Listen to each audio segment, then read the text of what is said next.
Tonight, Metro school officials say changes are on the way in the district's testing practices. But they say a 5-month internal review did not find a major testing scandal. That review was prompted by an exclusive News Channel 5 investigation led by Chief Investigative Reporter Phil Williams. You know, they say their review did uncover changes that they need to make to clean up their policies to better protect the integrity of the process. But wherever they did find potential problems, they admit they did not always investigate exactly what was behind those problems.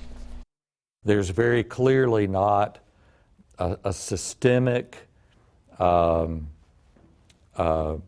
coercive plan to do this across the district. The numbers just don't support that.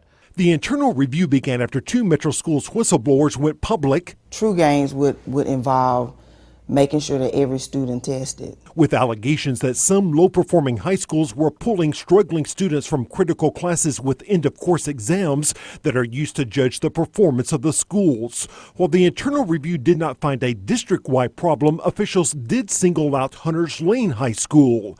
They found an unusually high number of questionable moves, what they called outliers. In those cases, students were pulled from Algebra 2 and English 3 during the second semester. They were then placed into credit recovery to study on a computer, which meant they did not have to take the tests that are so critical to the school scores. We asked Chief Operating Officer Fred Carr about those findings. Is there a problem at Hunters Lane? I have trouble with the word problem. When we did the internal review, basically we were looking at numbers and trying to show what we found.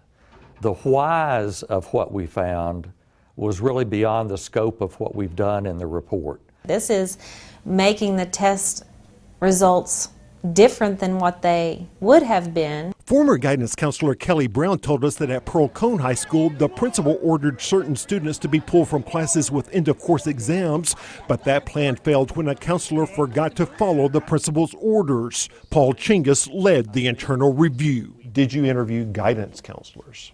No, we did not. We went. Why not? Well, first of all, we found very few students that fit the pattern or that we were looking at. Our investigation also uncovered allegations that some struggling students were encouraged to skip the ACT college prep test that's supposed to be given to all 11th graders.